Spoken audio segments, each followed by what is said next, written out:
Hey kids, welcome back to the channel. I'm Zach, not Kyle, or Zach for short, and today I wanted to discuss a topic that absolutely everyone in the League community agrees on: skins. I wanted to sort of explain how Riot picks champions for skin lines.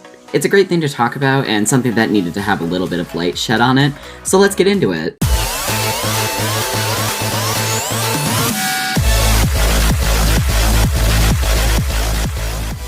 There's 6 main reasons to cover when it comes to how champions are picked for skin lines and legendaries. I'll also shed light on how skin lines are picked to return. So let's start with the first one. 1. Does a collection sell well?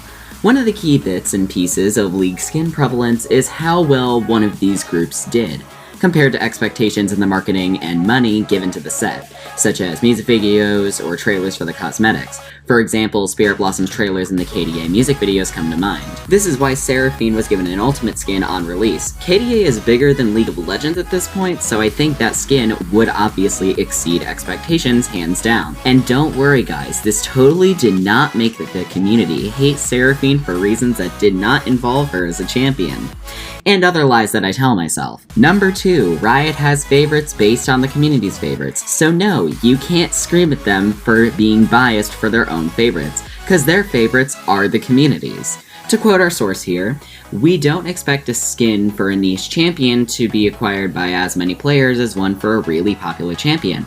So this is about acquisition relative to the base champion's popularity. I will say though, this is a little contradictory because of how skins and meta are correlated. Skins in League can always be picked up by more people when someone is doing well in the meta despite being a niche pick, like Xin Shower Kled with the Mardos skins. However, this is still true. A Taliyah legendary wouldn't sell as well as a Caitlyn one without Taliyah being the best thing in the meta since sliced bread. 3. Can Riot make new skins with this concept in the future? Another element that Riot's design team focuses on when planning new skins is how many other champions could receive skins with the line in the future. They're going to vault skin lines regardless of how popular they are if they can't put out more quality skin lines because they'll get really nasty comments over them. This is why some people were questioning if Spirit Blossom would ever come back because of how phenomenal the skins were the first time. The real question was, could they match that? Quoting our source again, a skin line might be well loved and perform well, but if we've used up all of the good fits, it makes more sense to focus on other themes instead.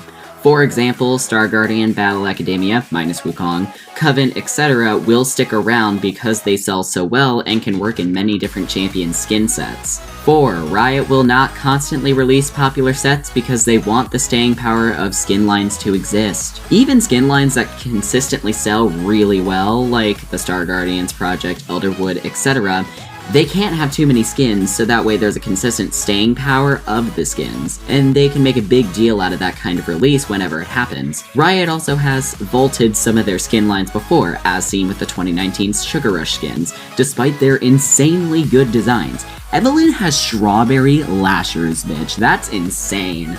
Sugar Rush skins are probably going to be vaulted, while something like the Star Guardian skins will always be around because of how diverse the line can be.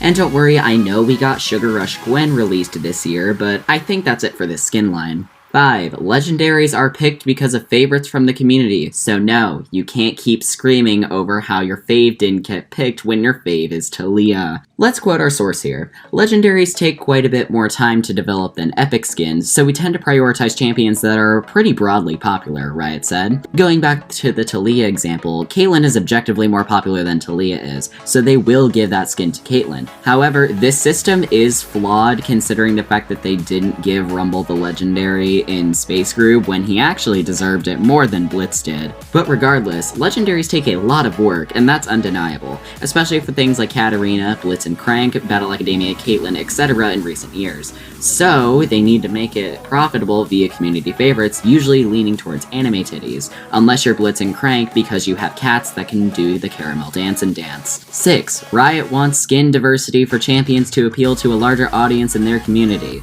Looking at our source, we would want to avoid stacking a champion with nothing but sci-fi skins, for example, Riot said. Some overlap is okay, but we do try to diversify options.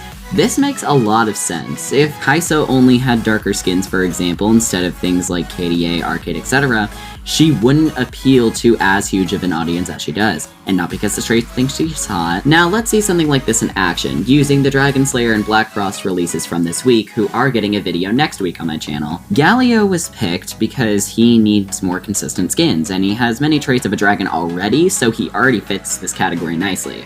Kale is here because she fits a warrior type, and considering Fight Me Small Warrior Person is one of Galio's voice lines, this works out nicely.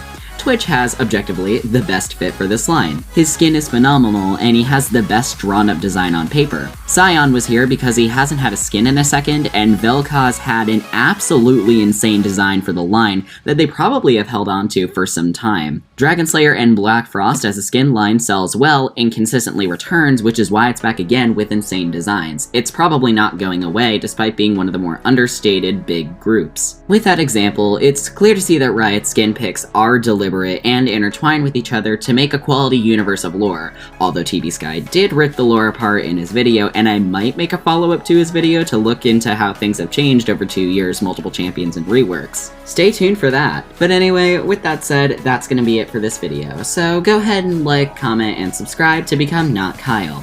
If your name is Kyle, that is illegal here. As you can tell from the name of my channel, you do have to get a new birth certificate. I don't make the rules, I just follow them. And with that, I will see you guys later. Bye, sis. My sexy neighbors, they threw a party last night. I got so wasted that I drove into the